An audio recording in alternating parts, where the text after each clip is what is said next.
Hello, fellow writers. I'm Lewis, that over there is Tolkien, and you have found the Scripturian Society.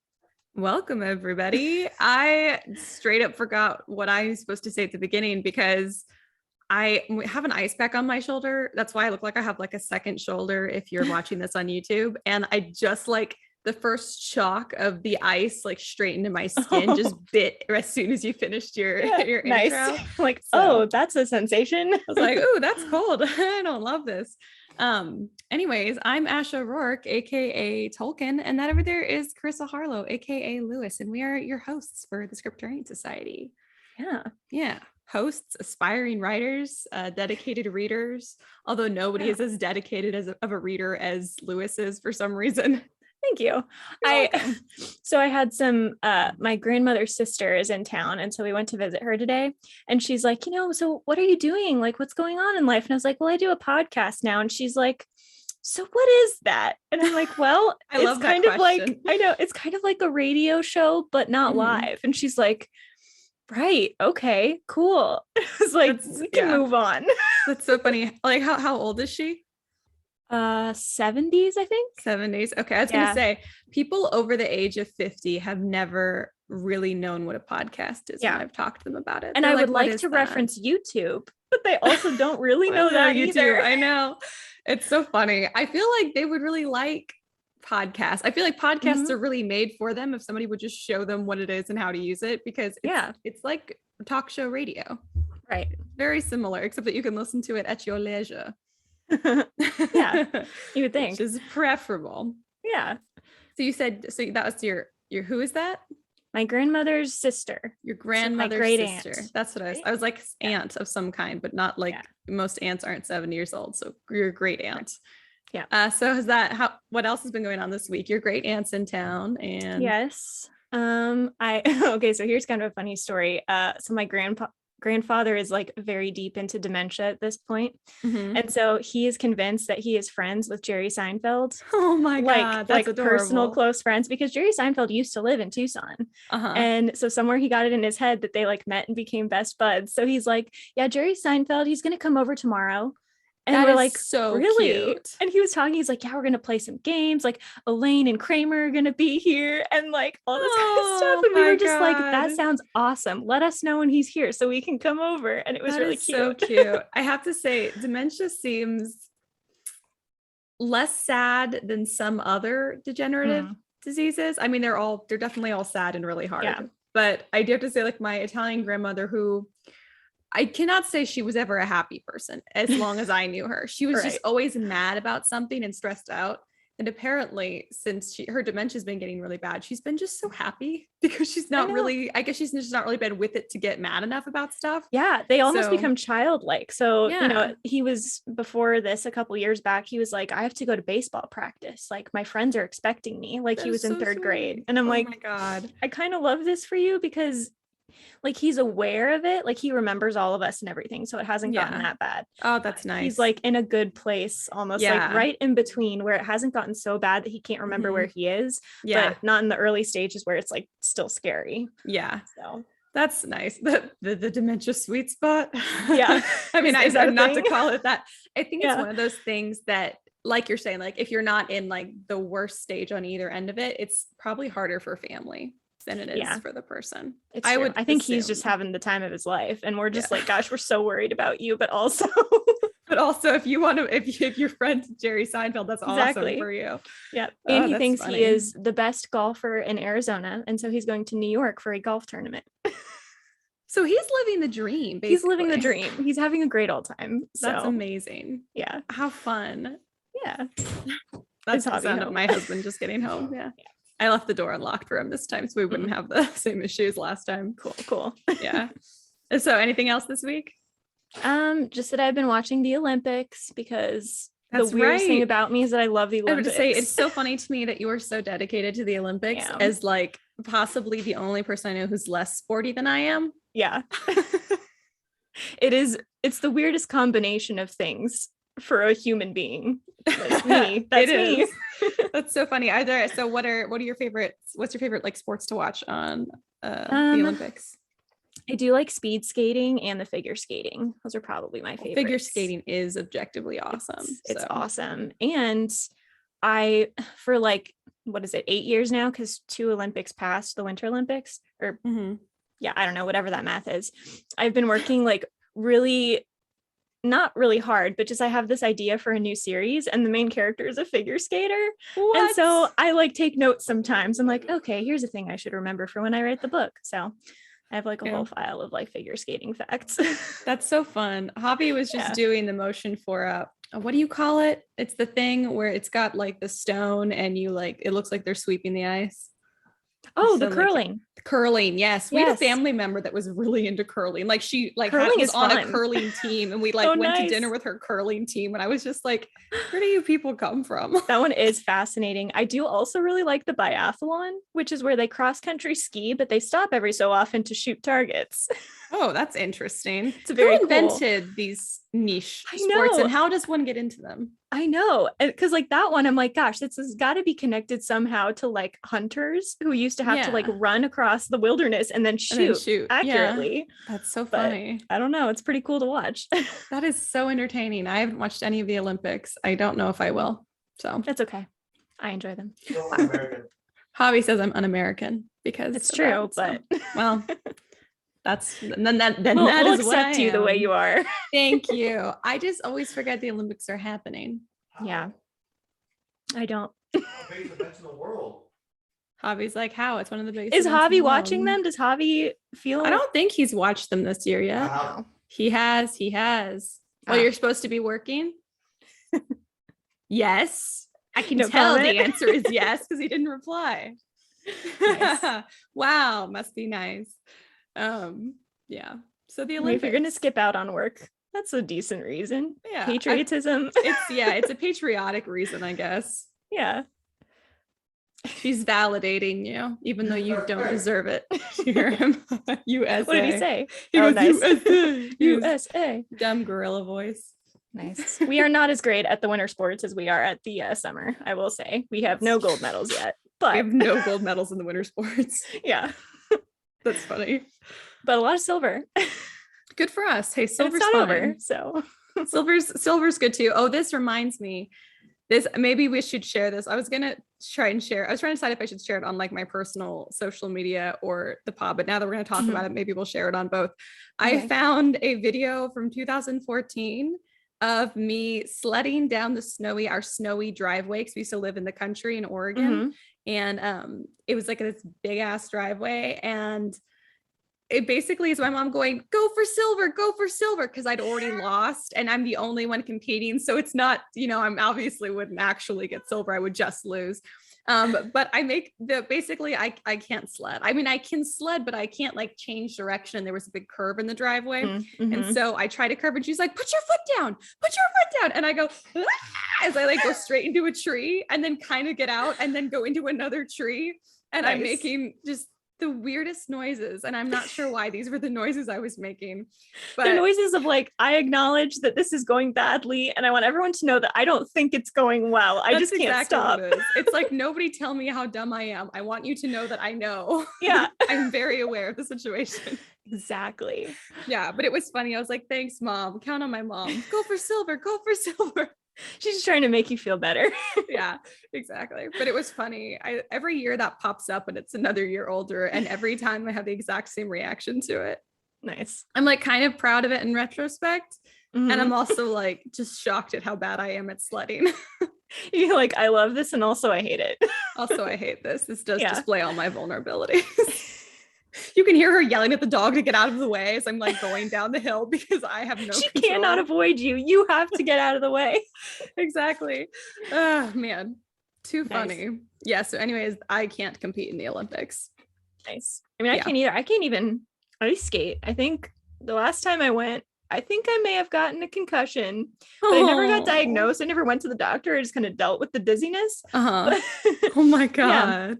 This was the moment. It was at GCU, not at GCU, but when we were at GCU, and I went with one of my friends who was at ASU, and I like fell down and someone fell on top of me. And so I felt real weird. And then we went out to the parking lot. And I think it was a combination of that and the fact that I had gone from skates to normal ground again. Oh yeah. And I was standing and I just dropped. Oh my God. I fell to the ground. I was like, suddenly I'm on the ground and I don't know how it happened. I looked around. I'm like, what just went down? A handsome sailor to catch you, because that was a genuine moment where you couldn't stand up.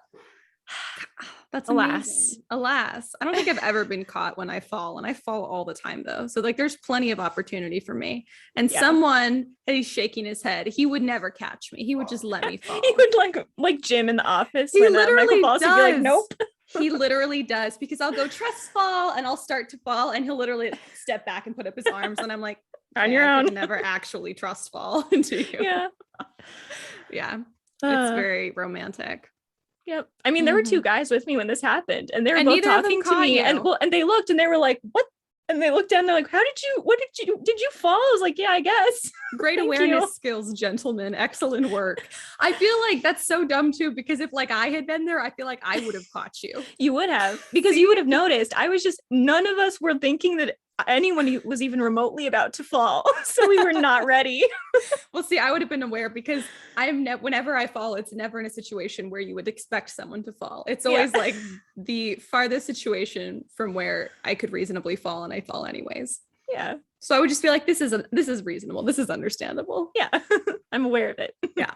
I've been roller skating lately, and it's been so much fun. And we're going again on Thursday. And today, Javi, he's all excited. He got his own pair of skates, because as soon as he heard that you could like customize your skates and get really cool skates, he was like, well, I have to go get skates now, because you're making me go skating with you. And I'm like, first of all, making you? I said I could drive myself. It wouldn't be as fun, but I could. He's leaving me. He's literally leaving now. Actually, I bet he forgot his skates in the car, because he forgets everything in his car. And he commented, and he's like, I was going to surprise you, but, and I'm thinking, surprise me? Is it like Valentine's Day thing? Because that's, in just a few days from when this will come out.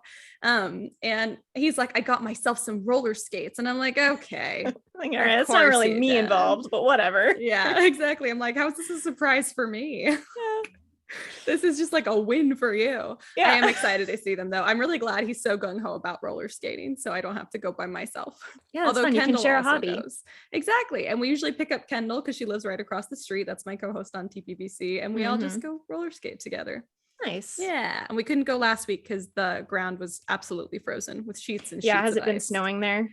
It snowed for like a day, and that wasn't really the problem, because then the sun came out and melted it off. But basically it rained for like 3 days straight before it froze over really hard. So everything was ice. Like the trees were just ice. So it sounded like pearls like rattling together outside because of like the ice in the trees.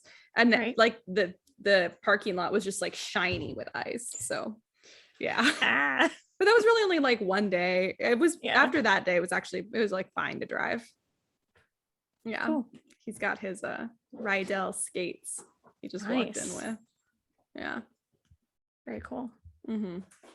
I started this episode all excited that I was going to wear my glasses, and now I'm taking them off because they are hurting my head. Not the glasses. It's the glasses headphone combination. Yes, it's true. Blurry vision. I know. I experienced the same thing, and mine were just because I used to wear my blue light like protection glasses because I was getting headaches really bad for being on the computer all the time. And I experienced the same thing, because with podcasting, like with the webcam, you can either have a headache from the computer screen or from your glasses digging into your head because your headphones are squeezing them into your brain.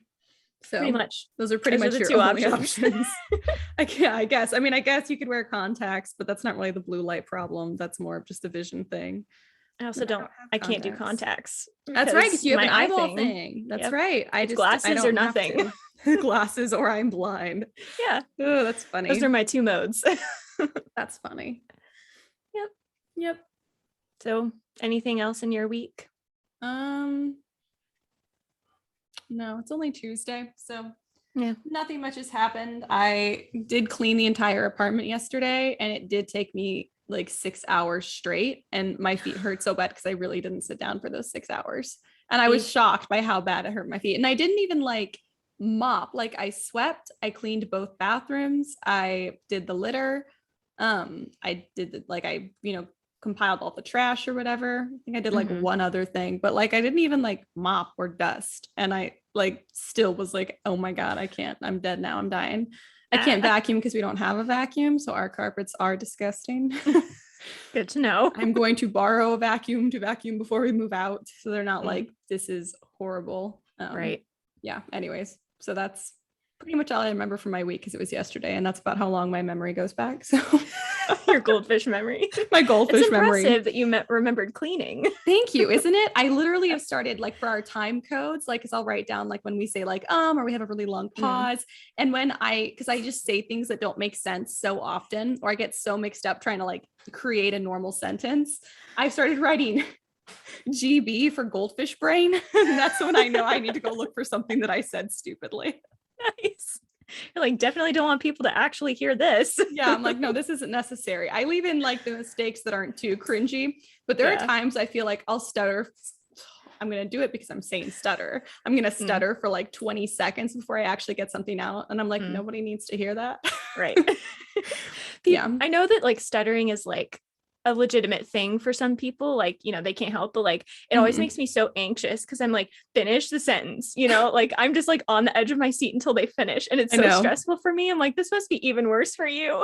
It's so weird. I don't stutter unless I'm really tired or like really overstimulated, and then I can't help it and I don't know how to stop it, and it's so frustrating. But luckily I don't deal with it chronically. So yeah. That's my husband. If you guys are watching on YouTube, that's what he looks like. I didn't make him up. He does exist. He does exist. It's not some elaborate. Get out of here with your food. I'm so hungry. Oh no. Yeah. This guy is like, I can bring you food in time. I'm not going to get caught in traffic. He did. So I'm hungry and I haven't eaten. Ugh. That was a nice crunch though. I know. I don't know if anyone heard it, but I heard it. He got cheese bread, didn't he? Because he knows it's my favorite, and because he hates me and is trying to torture me. It is cruel. I also got you wings. And he got me wings. Well, I don't know. That's just sad. Anyways, I guess what's our word of the week? I like that lead in. Like, all right, I guess we'll move on to this. I guess we'll just move on. Well, anything else that I could say about my life is just going to be sad now because I'm just thinking about the food that's like just out of reach. Be all the complaints. Yeah, exactly. All right, our word of the week is Baisemain or Baisemain. I'm not quite sure how to pronounce it. It is French. So Baisemain, Baisemain, and it means a hand kiss or a kiss given on the hand. So there's a word for that. A Baisemain. Yeah. Javi, I want a Baisemain. Come over here. I'm not going to give you a kiss. Kiss my hand. It's a kiss on the hand. Baisemain? Baisemain. Oh, It's Baisemain? a Baisemain. I know it's or Baisemain, something like that. I know it's bacia in Italian. I'm pretty sure. Yeah. I think it's literally kiss hand. I think that's what it is in French. Oh, that makes sense. Yeah, because besa and then like it's main is hand. Yeah, I would assume because it's mane in Italian and what is it? Mano in Spanish, right? For hand. Yeah. Yep. It's all very similar. Baisemain. I'd rather kiss this stuffed crust pizza. Get out of here with your stuffed crust pizza. He's really provoking me for this episode. Yeah, it's making me rage in your eyes. And this is our Valentine's Day I know, this is our Valentine's Day episode. Don't ever get married, ladies. He might buy cheese bread and then not share it with you. Exactly. He's going to make promises he has no intention of keeping. Like bringing you food on time and buying you flowers and remembering your birthday. Boys are stupid. I'm going to hit you. He goes, "This is the 25th, right?" Which is not my birthday. Nope. And now it's his favorite joke because he's very aware that it's not my birthday. Why are you just standing in here eating? Just to be an asshole? It's the kitchen, it's where I eat. It's a kitchen, it's where I eat. You're supposed to eat in the dining room, but whatever. Yeah, our dining room is very sad. Well, usually he goes like to his like video game room. So. Yeah. I still got a shower. Oh, he still has to shower. Like some people. Whatever. He just like did like this thing because he worked out. Yes. It says pump day. His shirt says pump day. Okay. I'm not going to say it like that, but Hump day, just normal tone voice. Hump day, just normal emphasis. But anyways, Baisemain. Maybe you ladies out there or men out there will be lucky enough that your significant other will give you a Baisemain. Exactly. Mine won't. So, but maybe yours will. Maybe yours will. I'll live vicariously. Please enjoy. Let me know how it goes. Yeah. Well, do we have any book recs? Okay, so not technically, I didn't read it this week, but I did do last week's Catherine's Corner episode on All the Crooked Saints, and I just want to reiterate how much I love this book and how much I think you guys, should read it. Okay, I've heard so many mixed reviews on this because I love Maggie Stiefvater. See, there was Goldfish Brain again. Yeah, I mix up my sounds and my words a lot. Right. Anyway, so she did Raven Boys, which is like in like top like 5, if not top 3, all favorite series ever. And probably top 5, but that's still crazy. And then she did All the Crooked Saints, and my mom also loved Raven Boys. She's the one who turned me on to them. And then she read All the Crooked Saints, and she didn't really like it. Yeah, so I know you told me that. And so I have it. I think she gave it to me after she read it, and I'm like so afraid I won't like it. I mean, I loved it. And I will say, I said this in the episode, but I'll just say it again. I think it is very much so a book about the writing as opposed, I mean, it does have a plot and it does have like, characters and stuff, but I do think the beauty of the book is its writing. So maybe it's like a thing maybe writers appreciate a little bit more. That's very possible. Okay. Yeah. That's very possible. I almost feel like maybe that's part of also why I liked If We Were Villains so much. I mean, the plot is great, but I had my mom read it and I was like, have you read it yet? Have you read it yet? And she's like, I'm like halfway through it. It's good. And I'm like, you should be like in shock over how good this book is. But I think it might be another one that's like, if you're a writer, you will really love it. Like it's good across the board, but you'll love it if you're a writer. Yeah, I think that happens. And it is always like whenever you love a book and someone's like, yeah, it's good, you're like, that's not enough. You're supposed to love it and vent about it. Like, come on. Exactly. When they're like, I read it, it's fine. And I'm like, that's not good enough. What else do you have to say about it? We have to have a conversation about it. That was the whole reason for you to read this. Yeah, exactly. That's funny. That's funny. Let me see if I have any book recs. Nope. We're reading Romeo and Juliet this week on That Pretentious Book Club. So if you want the Valentine's Day episode for that, you can go listen to that. But I mean, Romeo and Juliet, I don't even know if I can make it here. I will book rec exactly only Mercutio scenes.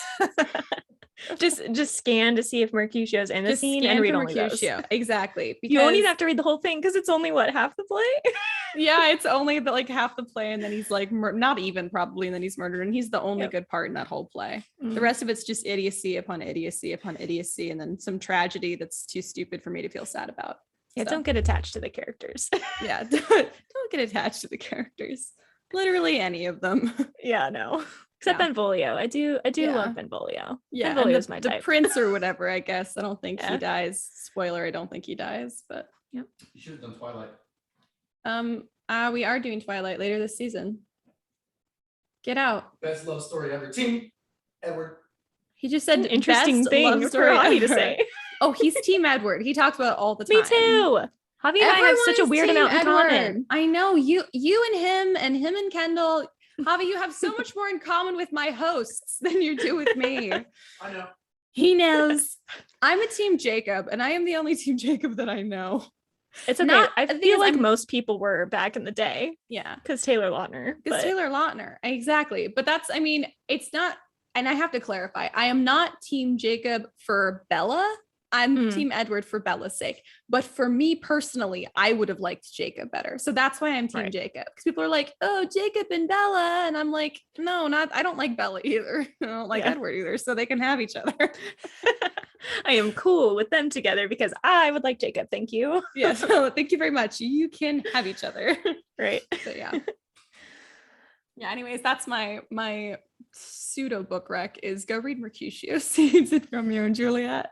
Cool. Yeah. Well, should we get into the theme for this romantic episode?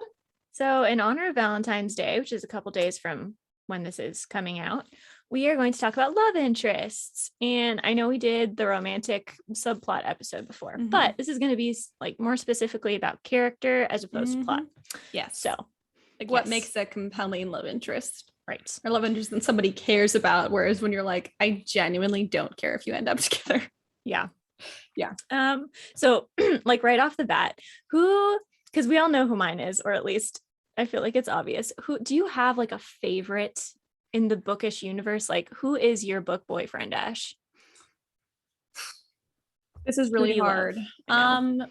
I really love Nikolai from Shadow and Bone series because he's absolutely my type. I love Will Herondale from the Clockwork series. I don't know that I have like specifically like one book boyfriend. Right.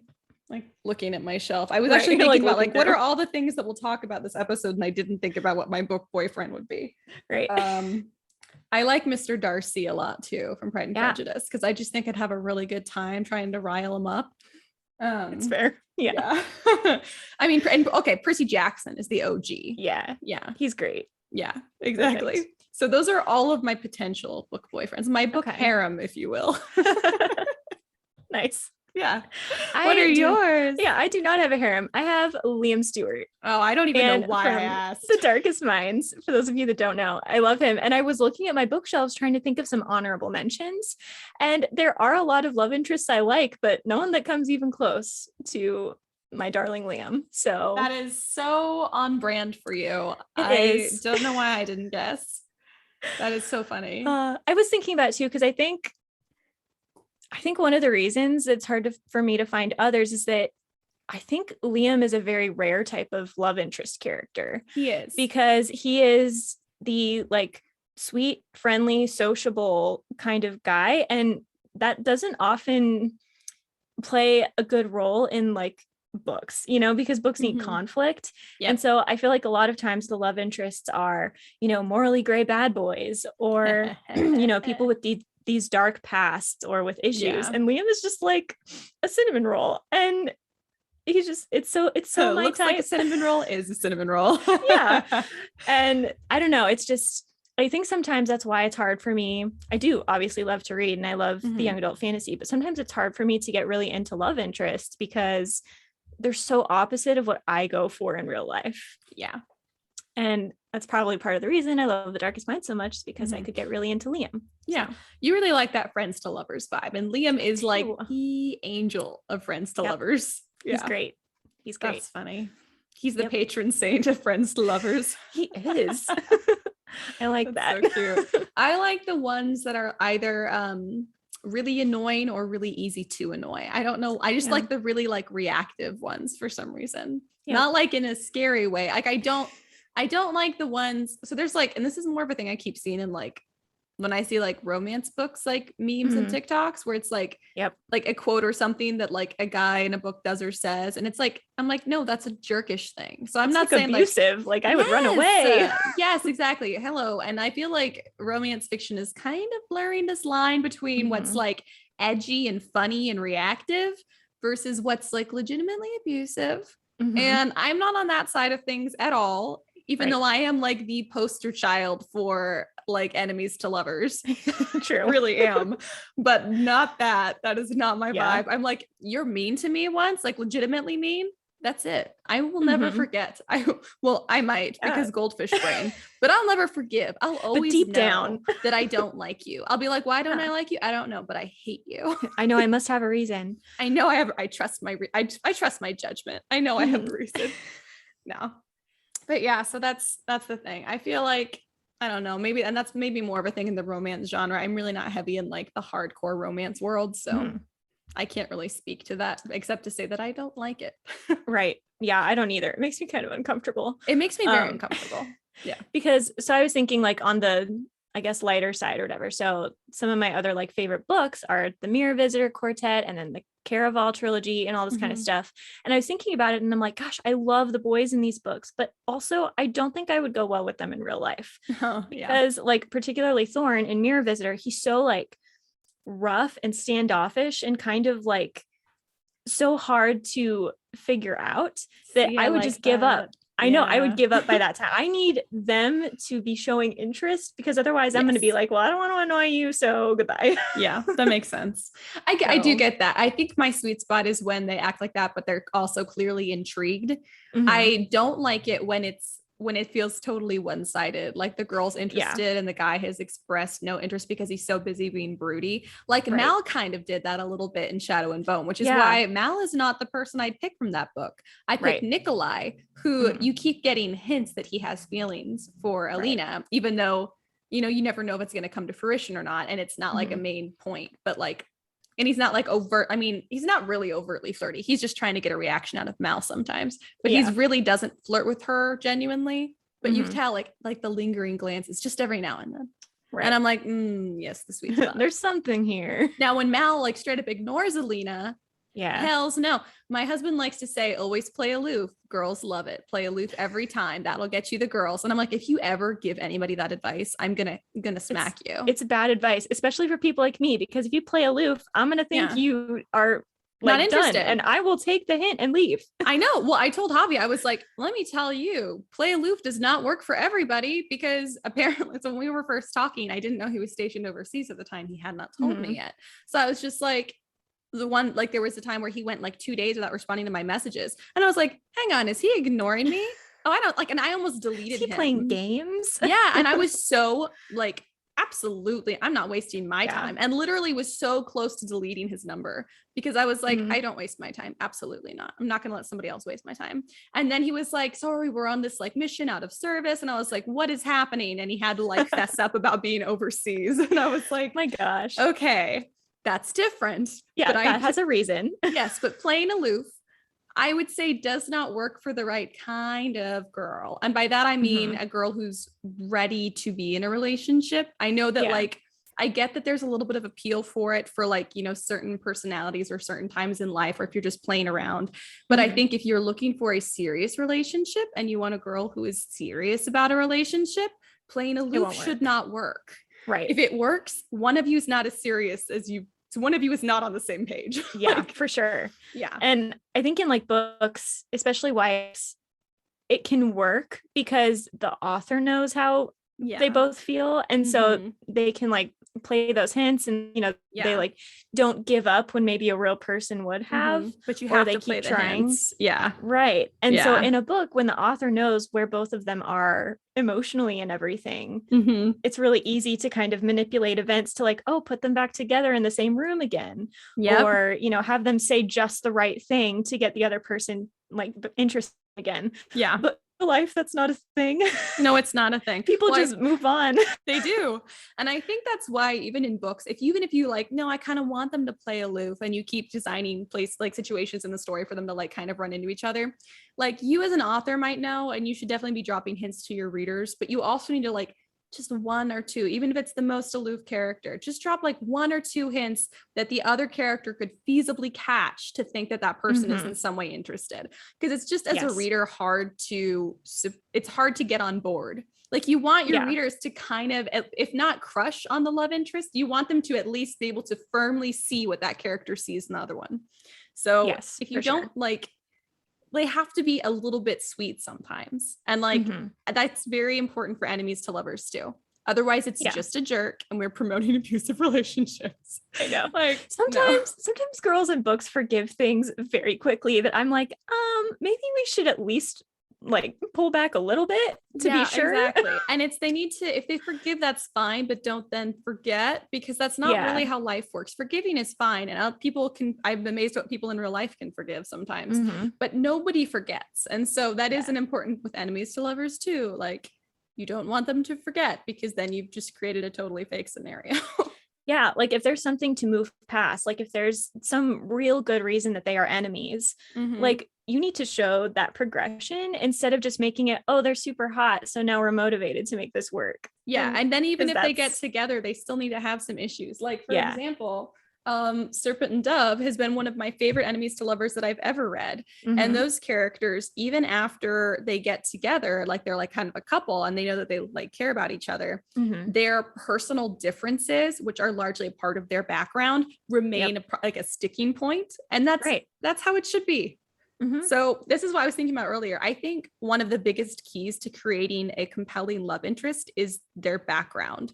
I think it's easy to forget to like build them a really thorough background, because you're like, they're more of a plot device sometimes. but to build a character that authentically behaves in a way that a human would, and for your readers to care about that person, they need to have a background that at least the reader knows enough about that they can see how it shaped them into that person. Because that's one of the most interesting things to do when you're like in a new relationship or getting to know somebody, is you're getting to know about their past. And as you get to know about their past, you see why they are the way they are. It's true of Mal, who is an iconic love interest, if not my type of love interest. It's true with Nikolai. I'm trying to it's true. It's very, very true in Serpent and Dove with both of the characters. I think I was trying to go through it earlier. All of the characters, Will Herondale has a great backstory. Jim Carstairs in that book, great backstory. Like really all of the love interests I was thinking are the most compelling to the most people. Like I think that people would objectively say this is an excellently written love interest, have amazing backstories. And even if we don't see all the backstories, we get so many hints that we can be like, that's why he is this way. And it's kind of fun if you can make their backstory a little bit like of a foil for the other love interest backstory, because then it really perspective. Exactly. And then it kind of highlights their differences, and it highlights how they're compatible and also how they're not so compatible, because no one is 100% compatible. So it's true. Yeah. And on that note, I guess sort of on the flip side of that, I think sometimes books will allow people to make to like bridge gaps that are actually really difficult to bridge in real life. And so there is value in this. Like if you're holding a worldview because that's just how you were raised, and then you meet someone that changes that worldview, that's totally fine. But people with completely opposite worldviews probably aren't going to end up in relationships that last. Because they're never going to agree on anything. They're never going to be able to build a life together. And so I think it's important to give them common denominators that are not just we share a hobby or we don't like murder. You know, like you have to have more than that. You have to have similar goals. You have to have similar views about what right and wrong are. Yeah. And so sometimes love interests in books will have totally different ideas about what that is. And then one of them will sacrifice what they think the right thing is for that person, or they just end up pretending like it's not an issue, which can be really frustrating because I don't think that's realistic. And there is a certain sense of like escapism and fantasy to reading, but relationships should be pretty realistic. They should be fair, like something you could see in real life. Yeah. And I think a great way to look at that is to like kind of look around at the relationships. Oh goodness, goldfish brain. The relationships that you know, and the even the ones that work out and the ones that don't work out. Because like I look at my mom and I think she needs a kind of person who is more like her than different. It's that whole opposites attract thing. I think that's a massive fallacy. I do not believe that opposites attract.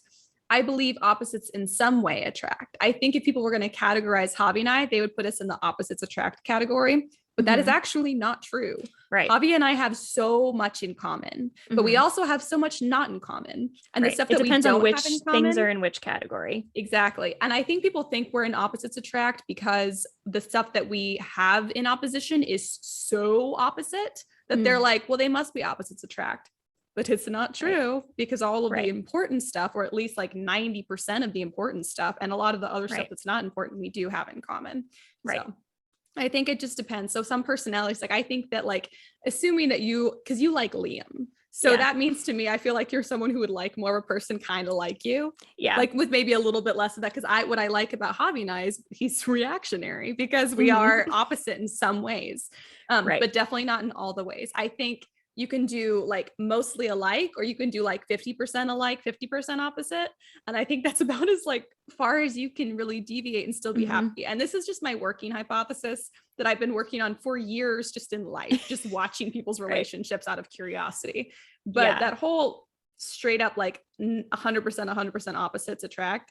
Maybe very briefly, maybe for a flash in the pan, but I just don't see how that can go well. Yeah. And people can grow and change. It's just so unlikely that someone who are people who are 100% opposites will both change enough to be compatible is unlikely, which is why in books you can have characters that are very different come together, but you have to spend so much more time showing how one or both of them are changing. Like you can't just, and now they're different people so that they can be compatible.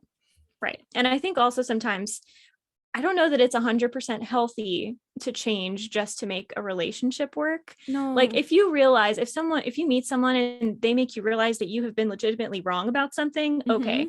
But if you meet someone and they like change you, like not better, but just allow, I don't know that that's the healthiest thing, because you should find someone that does love you the way you are. And everyone needs improvements, of course, but essentially, fundamentally, if you never changed, would they be okay with that? Exactly. Like if a change constitutes an improvement of character, absolutely. If it's just a change to make a change to be more like somebody or more like what you think they want, I think not great, because it's not sustainable. Because if it doesn't come from a real place, you can't keep it up. Because it's because it's not being true to who you are. And you do have to be true to who you are. That doesn't mean you can't grow and improve, because this is the thing I see a lot, like the whole take me as I am thing.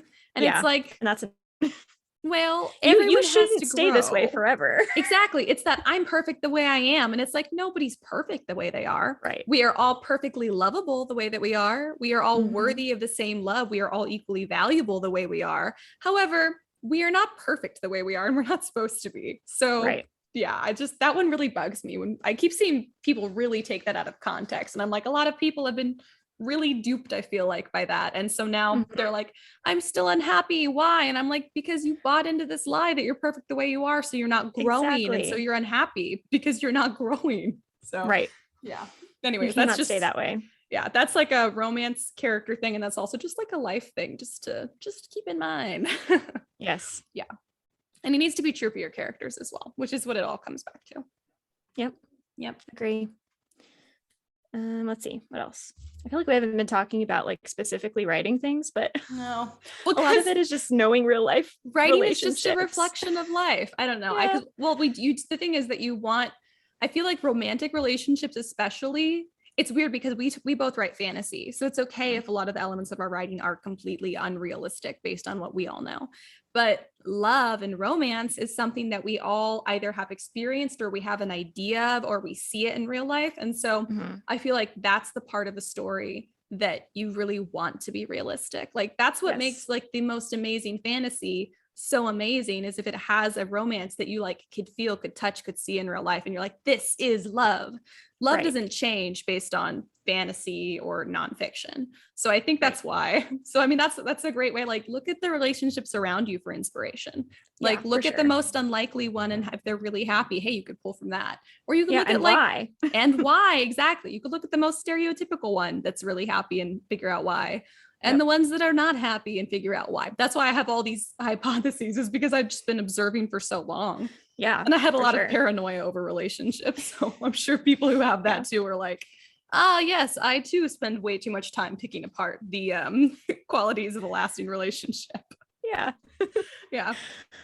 But yeah, so I guess a sort of separate point is, I was thinking about Liam for this, but this isn't technically true. I think a lot of time love interests have really like traumatic backstories. Yes.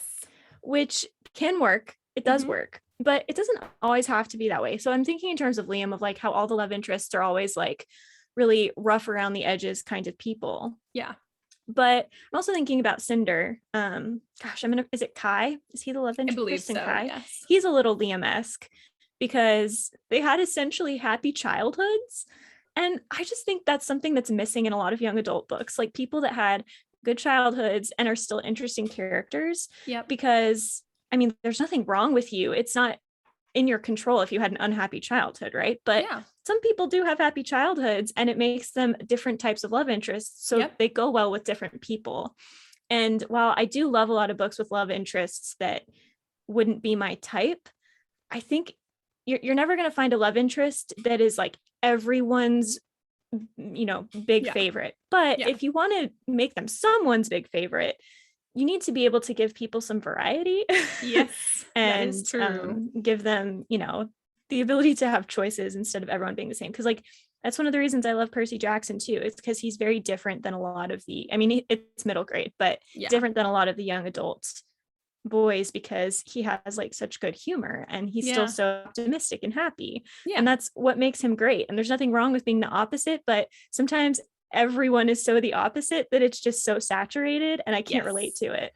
Yeah, I think the tragic backstory, the brooding, love interest is really popular in romance and other genres too. So it would be better. It would be nice to see that friends to lovers, which I've been predicting a throwback to for a while. So I'm hoping that prediction comes true for Carissa and readers like Carissa who really just want the friends to lovers. Also, because I'd like to see a good friends to lovers. Like it does get kind of not boring necessarily, but like, I don't know, a little bit less compelling to keep reading the same thing over and over again. And like you said, I mean, especially because most of our heroes have a tragic backstory, and they don't all have to, but that's like a topic for another episode. But because most of them do, it can't hurt to give your character a love interest who has at least a happier childhood, if not a happier one, or a happier, backstory in general. I mean, no one's life is entirely happy or sad. Right. Even tragic like if you ones. look at Liam, like he had like an abusive father, but like for the majority of his childhood, his mother was remarried to someone that was a really good father figure. So mostly he had a good childhood. And most people's backstories in real life are a mixed bag. A lot of it is their perspective and how they present it. So you could even have a character whose backstory we would look at and go, ooh, tragic, but they've got such a positive outlook that it doesn't really feel like it. And it feels like they come from a more positive place. So I mean, that's something you can do too. I know. Wouldn't that be great? I feel like we're a little bit in this stage of culture where we are kind of being taught to separate everybody in every category, including like backstories of people into you're either the oppressed or you're the oppressor. And nobody wants to be the oppressor because that's bad. And this is not how it is also. Like just because you are not oppressed does not make you an oppressor. So it's okay to acknowledge categories. Exactly. So it's okay to acknowledge that you've had good things, like it's okay to say my backstory in life has been largely happy. That does not make you a bad person. It does not make you somebody who made someone else's story sad. Right. It's not and or it's an or. No, it's an and, not an or. So like you can be happy and someone else can be happy, not you or them. Exactly. And I just really culture right now is divided into it's black and white. It's either or. You can't be both, and you can't be either also somehow. So it is an and this is something I really would like to see more in writing, because we've increasingly been dividing characters with good and bad backstories. And now it's mostly leaning towards sad backstories because of, I think, just what people expect, and also because of what we've kind of been taught to believe. But a good backstory is a good thing. If you've had a largely happy childhood, that's a great thing. That's not a bad thing that should separate you. That's good. Are you an emotionally healthy person with very little baggage in comparison to others? That's awesome. That is not a thing to be like, people say I can't relate. And don't let people make you feel like that. That's a great thing. That's an awesome thing. And anyone who says their life has been entirely bad in every way is lying. Yes. Good things happen all the time, even if your life has been largely crappy. So, and if you're like, my life has been perfect, you're also lying. Sad things have happened to you too. It's a mixed bag. It's a mixed bag, and your character's backstory should be a mixed bag. I know it's tempting to give them that like really tragic one and make the love interest so brooding and like dark and mysterious. And I love a little bit of that, but their backstory should be a mixed bag too. And you have to acknowledge that a person like that is not going to be the same kind of person that can declare their undying love later. Yes. They're just not going to change that way. Yeah. Because in the scenario that you've given a character only a really sad backstory, how would they know how to have a positive or lasting relationship? Exactly. Any kind of relationship they have is likely to be dysfunctional. It's going to be much harder to make it last. So there needs to be positive stuff in your love interest backstory. Yes. But yeah, I guess I also really love Slow Burn, and I feel less in the minority on this one. A lot of people like this one too. So, and like thinking about Mirror Visitor Quartet with Thorn, that's such a good example of it, because it takes books until we really start to see him as a love interest. Yeah. And I really like this because it allows him to develop as a character in his own right and not just as a love interest. Yeah. And I just love how this is done so well, because it's showing that work that he's like, okay, I want to put work into this, but I don't know how. And so it takes a lot of time to get there. I love that. So it's very realistic. And I like that a lot. I was also just thinking, I think what also these books have in common that all the love interests stand out to me so much is there's these books and series where there's multiple potential love interests. Like the author doesn't identify the primary love interest right up front. Right. And I think that's great. Clockwork Angel, we have Will and we have Jem. Like they're both such good options. They're both, and that's the thing, is they all have to be good options too. Yes. In Sentinels of New Orleans, which is a sadly largely unsung series, but one of my all-time favorites, there are a bunch of potential love interests in every book, and they all have flaws, but they all have such great things that you're like, I really could not tell you which one of these is the best to pick. Right. And that's what you want, like that. And God, I had another one too. Dang it, I had another. Is it one I'd example? I think so. I mean, you've read all of the books I've read pretty much, so probably. This is true. I haven't read Serpent and Dove, so you bring that one up and I'm like, I haven't read it yet. You should read that one. I know it's enemies to lovers, but it is a slow burn. It's not so much the enemies to lovers that bothers me, because I can enjoy those. It's the witch thing. I'm not into witches. So I thought it was very light on the witchery. It wasn't really into witch. It wasn't really a part of the story till like the last couple chapters. And then it was still not really about witch stuff. Yeah. But I get that. It was also felt more like, it didn't really feel like witch stuff. It felt like magic. It just felt like spooky, not even spooky. It felt like dark, mysterious, ethereal magic. It didn't really feel like that witch vibes. I know. Yeah. I wish they would just stop describing it as a witch. I also don't think that that's a realistic. I don't think that's what we talked about this before with language. Like I would have renamed it something else. I wouldn't have called them witches, because I think the image we have in our head of witches is not what they are. So anyway, too generic. Exactly. Okay. So real fast, speaking of like terminology, so the work in progress I have right now is taking place, I guess, kind of in 1800s. I haven't really pinned down like the year or anything. It's really find words that would be the historical equivalent of like girlfriend and boyfriend, or ex-girlfriend or ex-boyfriend, because I really, really hate the word lover. And so I kind of had to use it in a certain place, because I'm like, gosh, I cannot think of any other word that might have been historically relevant. Yep. So that's true. Really frustrating. And I know this is because romantic love didn't operate the same way back then as it does now, which is also very interesting. And I think sometimes historical novels don't take that into account enough. But it's still very frustrating that I can't find terms for that kind of stuff. I know. God, I used to like have like a bunch of words that I knew that were historical for boyfriend and girlfriend. Oh, good. Because I would use them Paramore, in like my medieval books. Paramore is excellent. Yeah. That's a great one. Yeah. Beau, I used to use a lot. Dang it. I wish I still had that list. Yeah. There's a lot. I mean, there's not actually a lot, but there's like there's a handful that you can like cycle through. Yeah, they exist. Oh, that's funny. Yeah. But yeah, I think multiple love interests is a good idea to include. And I don't mean like you can tell they're all love interests like harem style.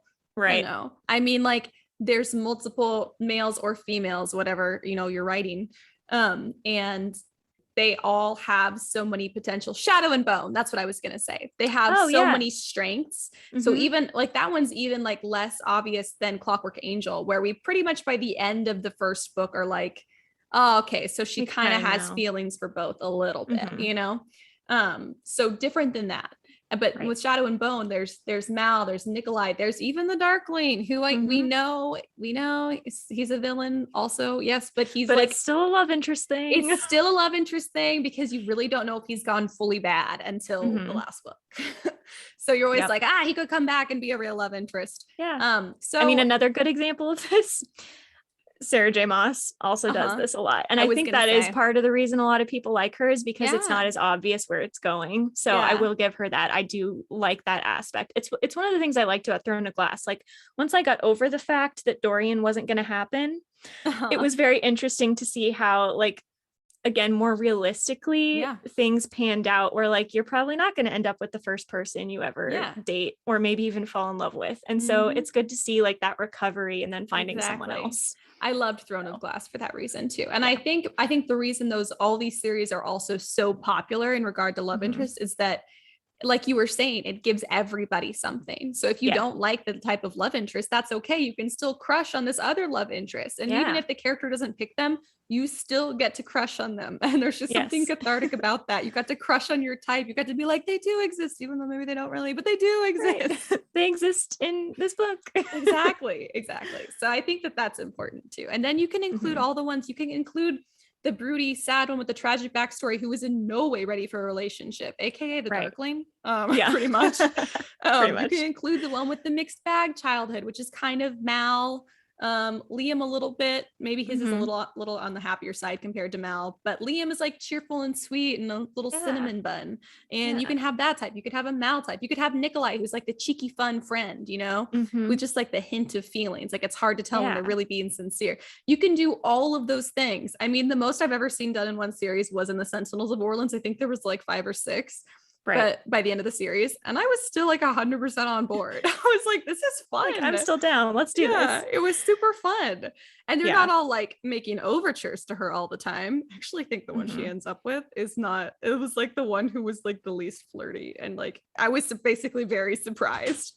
But there's so much potential. So I think that's kind of how it is in real life too, for a lot of people. I mean, maybe less so now that, you know, we're all working from home and we don't all see people, but isn't it like in school, there's like a couple dudes you kind of have your eye on, you know, and you're like, hey, you know, if they wanted to take any of them, well, you're like, I'd go on a date, you know, if any of these like, you know, 2 or 3 people ask me out, like that's how life is. So that's how it can be in your book too. Like maybe there's a couple just potential suitors or suitresses. I don't know. Suitoress. I don't know. Suitoress. I don't like it. I don't like it either. It sounds like suture too much there. I don't like it. And the only words I can think of for the female equivalent are rude. So I'm not going to say those, but you get the idea. I do. Yep. You get the idea. But so I think that's something I don't see included as much, but like really all of the best stories that we all remember do have multiple love interests. So you don't have to bill them as a love interest. Right. If you do want the one love interest, because there are certain, I mean, you know, of all the stories I have in the works, a couple of them are like one love interest. I think the key to making that work is to make it not obvious from the very beginning that is the love interest. So there's still some mystery and tension. Yes. Otherwise, so if you just want the one, that's fine, but let it lead naturally instead of making it really like, don't have just one male character in the book so that you're like, okay, this is obviously going to go romantic. Exactly. Have several, and some of whom are just friends or brothers or whatever. Yeah, that's very true. You definitely don't want to make it clear from the get-go who's the love interest is going to be either. And then there's love triangles, but I want to say I'm not including love triangles, just like to be clear with this multiple love interest scenario. Right. Because in the multiple love interest, it's just male characters who are present, who all have interesting strengths and are attractive in some way or other. The love interest, or female characters, the love interests, I mean, it's not love interest, the love triangle is a totally different mechanism that I don't really like very much. It's the Jacob Edward thing. I'm very torn. Or do you like multiple? Is that really what you mean? Multiple is really what I mean. Yeah. But I just didn't really used to like define the two very much. But I also used to I used to enjoy traditional love triangles more too. Not so much anymore. I prefer the multiple love interests. So that might just be a growing up thing. So maybe your traditional young adult audience will be really into the love triangle thing, and new adults is more like kind of over it because we've seen it so much. But the difference, I think, and love triangles are still valid. People everywhere still like them. I think romance readers probably still really like them, but it's the Edward and Jacob thing where it is very clear that these are two romantic rivals from the start. It's not a, hey, that guy's kind of cute, I wonder if they'll have a thing or anything. No, you're like, they will have some kind of romantic encounter. Both of these characters. Yeah. Which is not my favorite, but there is a place for it. So no shame if you're doing a love triangle. Just try and freshen it up a little bit. Could we just there's always one dark one and one light one. I know they should also be mixed bags. I was thinking about that. I'm like, when did I stop liking the love triangle? And I know when. It's when the good guys stopped winning all the time, and therefore I was actually stressed about who was going to get picked, you know? It's true. Well, I don't like that. See, and I didn't like when the good guys won all the time or the bad guys. them to be mixed bags. I want them to be kind of realistic. Like I want them both, if that makes sense, because because the character should want them both. But if one of them seems like such a clear choice over the other one, whether it's because you like good guys or bad guys, like this to me ruined the whole point of the love triangle. So they need to both be attractive in equal measure, and not just for opposite not just for opposite reasons. Like like the combinations. The combination. Like I would never be attracted to somebody who was entirely unlike Javi ever, because Javi has the things that I like. So any other person that I could have liked before inevitably has some of that. So the love triangle characters should never be polar opposites. Yeah, that's a good. Now, if you have multiple love interests, which means like more than two, or two that are not in direct competition for romance, you could do total opposites. It could be interesting. Yeah. But not in a love triangle. Don't do it in a love triangle. Yeah, I would agree. That seems fair. Yep. Let's see. What else about love interests?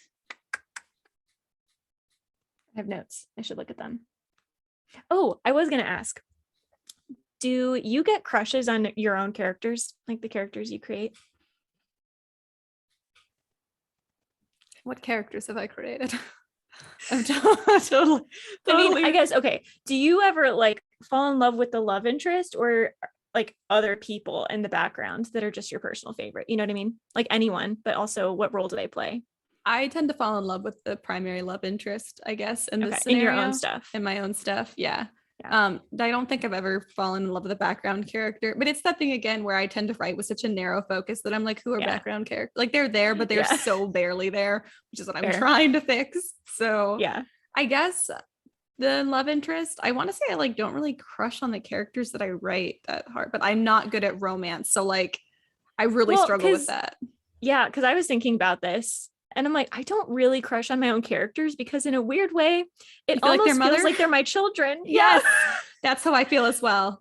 So I'm like, I absolutely love you with this person that I gave you, right? Yes. Like I love this for you, but exactly. I don't feel that way about you. Exactly. Like, and I like the couples that I create, that I squish together like Barbies. I'm like, perfect. You're perfect for each other's darling. But do I like them for me?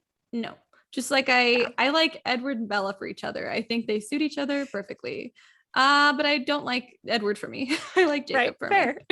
Yeah, because I'm thinking about Liam and Ruby too, from The Darkest Minds again. And I love them so much. I love them so much as a couple, but I also feel like I would go really well with Liam. And so part of that is because I think I'm somewhat similar to Ruby. Then there's also, I don't know. I think that's like the sweet spot of love interests is when they are good with character, but you also feel like you could be good with them. Yes. Because I don't know, it doesn't, sometimes people will get territorial, right? I know they're not real, but it's not like I'm competing with Ruby, right? It doesn't feel like that. Whereas sometimes it can, where you're like, I don't want you to be with him at all because he's mine. Yeah. But it's a book. Yeah. Well, I think that's just where like, you got to make sure that your love interest, that your readers can see what your character likes about the love interest. So even if it's not their type, and like, as Liam is so far from my type of book character, but I can still be like, what a precious sweet cinnamon bun. I love him so much because he is just precious, and he's got like some little touches of humor too to keep him like if otherwise I would think be badly written, because that's what like makes him like amazing, is that he's just so interesting. But I can so clearly see what anybody would see in Liam, that I'm like fully on board with that relationship, even though he's not my type. I would probably still have a crush on Liam if I knew him in person and I was also like his age, which is quite young. I can't believe how old we are now. I know. When I read it, I was his age. No, that's what counts. That is what counts.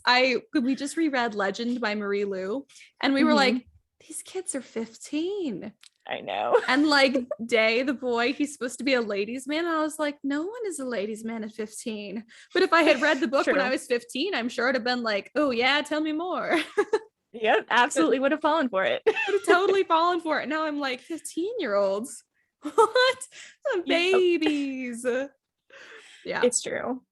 But Yeah, I do think a good way to make your love interest, because I don't know, sometimes it's hard for me to gauge if my love interests are love interesty enough because I don't feel that way about them. Yep. And so I'm like, does Alexandra Bracken feel that way about Liam? Who knows? But I think a good way to kind of gauge that is, if these were your friends, would you be on board with that relationship?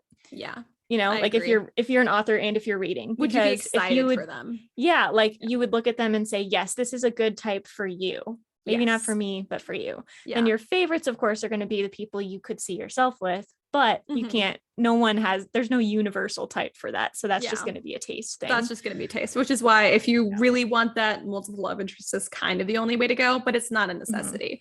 As long as you could say, even if it's not your type, you can be like, I'm so excited that you guys are together. Like that person is so perfect for you, which is also how it feels as the writer. I totally agree. Because the characters I'm writing right now, I'm like, first of all, they don't even know it yet that they're gonna love each other, but they're gonna be so in the adorable. They're so in the dark about it. It's alarming because I am now 12,000 words in and they have no idea.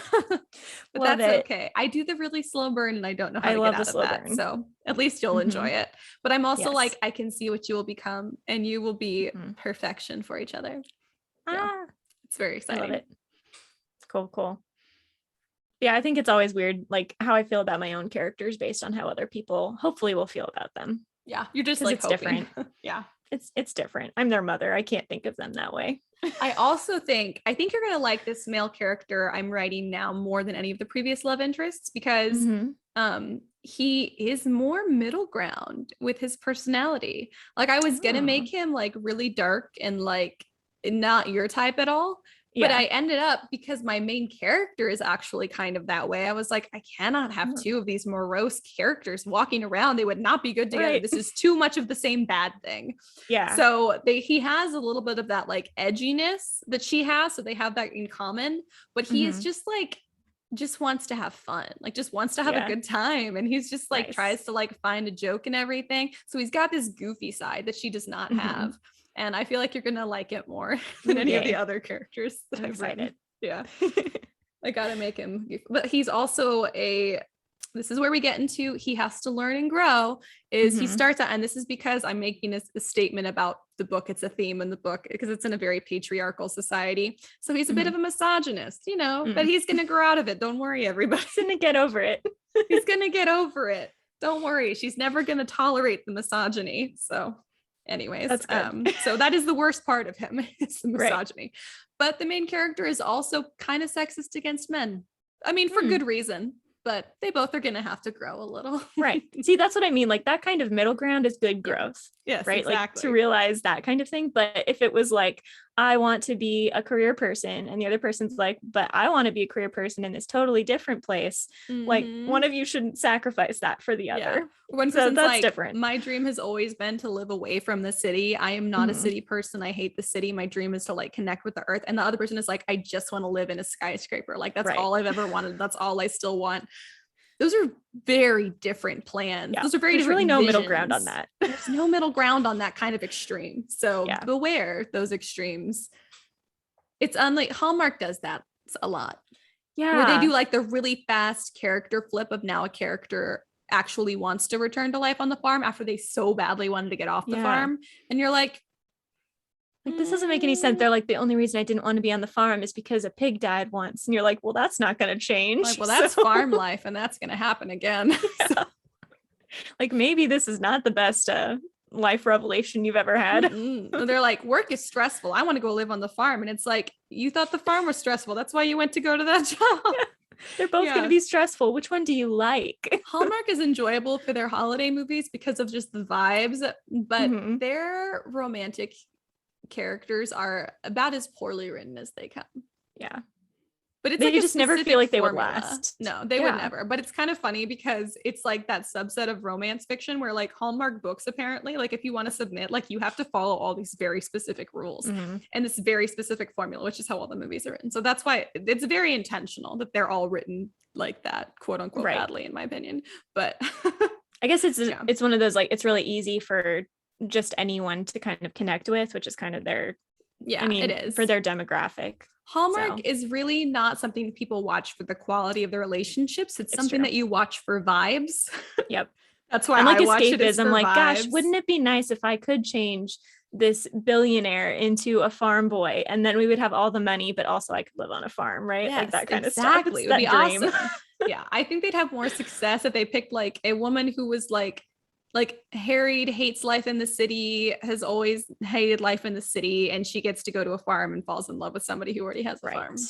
Exactly. I think that's a little more like Nicholas Sparks from what I know about him, where it's like someone hates their life and they find someone that's the epitome of what they actually want. And then I'm like, at least that's more realistic, I feel like, than being like than totally flip-flopping on your dreams entirely. But hey, we're not here to talk about Hallmark. I could do an entire episode on Hallmark. Nice. Oh, Hallmark. Oh, Hallmark. I am sad that I don't have the Hallmark channel. Oh, you don't? That's my mindless vibe television. Yeah, I need my mindless vibing television. I mean, Netflix is kind of getting into a little bit of the Hallmark vibe in their Christmas movies. They are. So. Some of them are getting really cringy, though. The ones with Vanessa Hudgens are difficult to watch. Where there are like 10,000 Vanessa Hudgens now in the same movie. I haven't watched any of them because I don't like movies where they use the same actor to play two different people. I hate it. The only time it was acceptable was in The Parent Trap. McGuire. Oh. What? I said Lizzie McGuire. In the movie? Oh, that's right. I guess that's acceptable too, because the musical number was awesome. I agree. Lizzie McGuire Goes to Rome and Parent Trap with Lindsay Lohan. And the original. Only time I think they were actual twins. Yeah. Then I think the original was actual twins. I'm pretty sure. Although I unpopular opinion, I like the Lindsay Lohan one more. I do too. It's okay. Yeah, it's okay. I also like that Freaky Friday better. The new one? The Lindsay Lohan one. Yeah, I also like that one better too. I think it Lindsay might be Lohan an our generation remakes. thing. She really does rock remakes. Wow. Yeah. That's true. Well, this is so not on topic, but no. DM us if you think that Lindsay Lohan rocks remakes. Hot take. Lindsay Lohan was made for remakes. She was. That's funny. But yeah, romance, Valentine's Day, and don't be afraid to be original. Don't be afraid to be different than what's out there, because I think we're all getting a little bit bored of what's out there. Yeah, I do see a lot of like TikTok and Instagram things about like the morally gray bad boy, and I'm like, gosh, there's nothing for me there. Can we just get some variety? If you like that, that's great, but also let's publish other things. This is where I am not left behind. Yeah, that multiple love interest thing. Listen, if you write third person, there's so much potential to introduce multiple potential love interests. Even if you know the character's never going to get with them, your readers will appreciate you for it. Yes. I would like to see that so much more, because you will inherently appeal to a bunch of different types of readers. God, I just want so much more of that. So definitely want more of that. And if you have trouble being like, but what are all the relationship types? Draw from real life. Look at the people around you. Look at the relationships that work. Look at the ones that don't. Look at why they work or why they don't. Talk to people. If you're like just really not getting it, you can literally ask relationships questions. Couples love answering questions about themselves. It makes us feel superior for being in a relationship. So fair enough.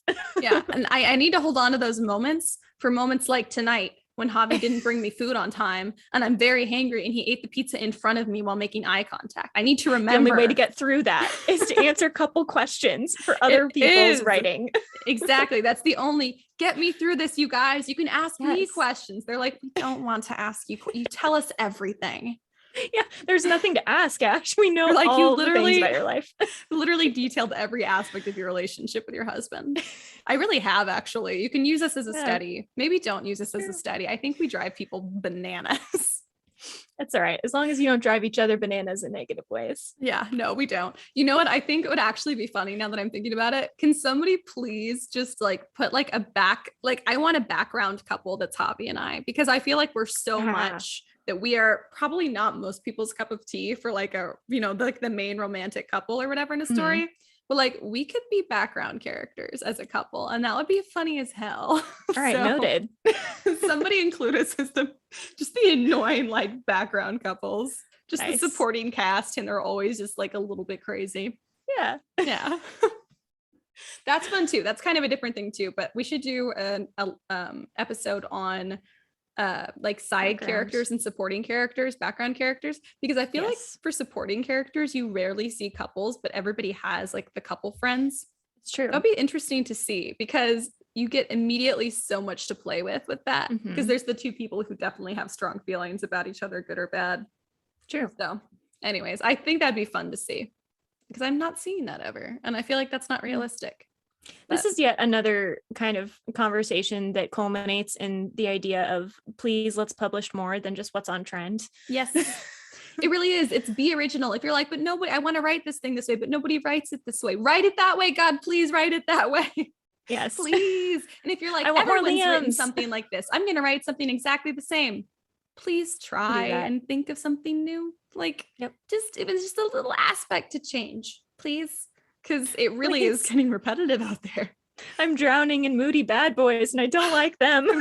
I love moody bad boys and I'm drowning in them. So let's get some other romantic interests up to the plate, please. Yes. Agree. Or at least do the moody bad boy differently. Yeah, at least do them differently. I mean, it's never going to go out of style. It's true. But I mean, different people, like people exist, and the types of people that exist will always exist. But it's just the variety and the combination of factors. Yeah. Anyway. Exactly. So overall, draw from real life. Please be original. Multiple love interests will never get old because you can do it so many ways. Please do it. And play with backstory, because that will give you so much to work with in your characters. And again, nothing has to be entirely tragic. So yes. Yeah. Agreed. Anyways, I Good think summary. those are, thank you. I'm just trying, because I tried to because I got excited about the Valentine's Day episode. I was like, okay, Ash, like really think about like what you want to talk about this episode. Also, I'm probably going to go back and listen to this a bunch because I'm very bad at writing romance for somebody who talks about it. I understand it in theory. Yeah. And then doing it is hard. Yeah. I'm not really a romantic person. Like I've never really been a romantic person. My ex-boyfriend was like, do you actually feel things? Like, do you have feelings? And I was like, yes. Why can't you tell? Like I am in your robotic voice. Yes. Can't you tell? I have so many feelings. so I think I actually said, I don't know. Which is not a question. I've never thought about it. Let me think. I wasn't in a healthy place emotionally at the time, which is why he got that response. And also, don't ask your girlfriends that. It's rude. But also it shows you how not inherently romantic I am. So that's why I put so much thought into this. I'm like, yes, I have to teach myself. Yeah. Sometimes giving other people advice reveals the advice that you should take. It's true. So, it's entirely true. That's for me. Most of this podcast I've realized is I'm teaching myself things that I didn't know that I knew. And of course, I'm constantly learning things from you because I feel like you know a lot more about writing than I do. And you know more about romance than I do, as much as that may be weird. I know I am like a romance like scientist. Like I'm a researcher. I genuinely feel like I just married Javi to study his behavior. I'm literally just taking notes on his weird ass behavior every day. It does not compute. Yeah. Well, do we have anything else we want to say about how to write romantic leads? No, I think that was my main issue. Is I just want more Liams. So give me more nice, good, not I guess nice guys, because that's like a bad connotation. Cinnamon buns. Good guys. Give me more decent, good guys that are also interesting. Yeah, just give me more guys. Give me all of the men. I just want more love interests. That's my biggest thing. And give Carissa more Liams. Yeah. Yeah. Well, how has writing been going this week? Good. So I'm still working on my editing. I'm now 80 pages out from finishing, which is very exciting because I was going very slow there for a while. So that's great. And now I am deep into the love interests are finally like, kind of getting together. So that's exciting. That's exciting. I've also been taking notes on the figure skating in the Olympics for my other series. That's and so I've been coming up with actually some very good ideas. I never brainstorm for the series except every 4 years. So like every 4 years, the Winter Olympics come on. Yeah. And I'm like, okay, taking advantage. You are totally immersed in this story now, which is weird because I'm also editing this other one, but I'll be like watching it and I'll get an idea. I'm like, great, write it down. So I'm also brainstorming on that. So that's fun. That's such a good place to be where you can write a book and be brainstorming another one. That is just like, I've never been here before, but it is great. I've been there like a couple times and it's just like the brain space you're in is like out of this world. It's amazing. It kind of feels like what I imagine being on drugs is like, except they're without all of the consequences of being on drugs. True. I mean, I wouldn't know, but yeah. Yeah. And that's as close as I want to get. Yeah. Don't do drugs. Don't do drugs, kids. How is your writing going? Well, I'm not doing drugs, so good. In that sense, winning. I've been writing quite a bit, which is exciting. I wrote quite a bit this weekend. I have like 12,000 words now. I am still writing on my computer because I'm like, basically, because I had to do such a rewrite to go to third person, and then I wrote my whole summary, and I'm trying to make it all fit. And so I'm basically trying to get up to a certain scene that I already have some stuff written for on my computer. And then I'm going to try and switch back to my free write, which is going to be challenging because I do go back and like re-edit sentences a bunch to get my like ideas out, and that's hard to do on the free write. But I also been getting distracted. But I've also been researching, like I spent half an hour like researching what buildings in Venice are made out of. It's Istrian limestone, if you were curious. Cool. Fun fact. I actually was not curious, but I had to know. And it was actually kind of hard to find. So yeah, that's been fun. I'm actually like wrote kind of like from the dude's perspective a little bit, which I haven't done in like probably 10 years. Cool. So, yeah, an experiment. It is. This whole book feels like a very risky experiment because it's a lot of time wasted if it turns out to be garbage, but I'm enjoying it a lot. And I was like, I just re-listened to our episode on magic systems to be like, okay, what can I do to make my like system better? And so I went and added in some details again for that. So cool. I actually feel like I'm making progress slowly, definitely slowly, but it's steadily. Something. Yeah, steadily. Yeah. It's amazing. Yeah. Unlike your Venetian architecture comment, I think my search history on Google is just like layer after layer after layer of when did this word come into popular use to see if I could reasonably use it in a book about the 1800s. That is so funny. Just like, when did secondhand become a term, or when did girlfriend come into popular use? And sometimes it's so borderline that I'm like, I'm gonna go with it. And then sometimes it'll give me the etymology, and I'm like, that's not really helpful. It'll be like, this existed in 3000 BC. And I'm like, wow, really? And then it's like, because it comes from Old English. I'm like, okay, well, very helpful. Actually, it wouldn't have been in 3000 BC for English, but anyway, you know what I mean? Yeah. That's 1066. I think my probably most interesting search histories, or most by interesting, I mean suspicious, was the last book that I finished. I had to research poisons just like crazy, and like all the different effects of poisons, which I know we've probably all been there at one point or other, but it is sus. And then a different book a couple of years before that, I had to research mental asylums, like not like modern day mental institutions, but like when they called them asylums, and like was really deep into that research. And I was just like, I don't like my browser history.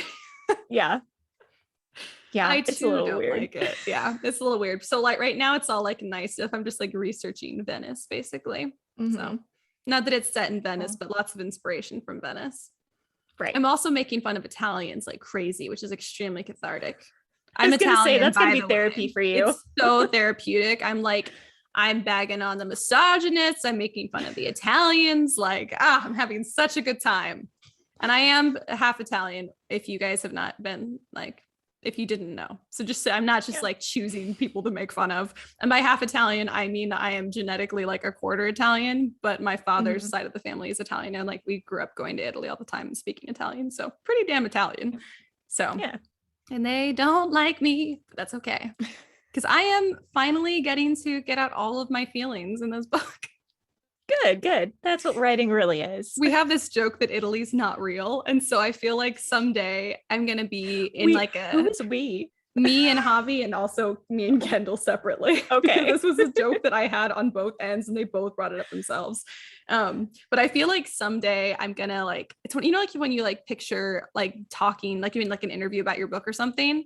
I feel like they're going to be like, are you ever afraid that like you've alienated like your Italian demographic? And I'm going to be like, no, it's okay. Italy's not real. Italians don't exist. Italy's not real. Just because I feel like it's a made-up country. It's a made-up country. What?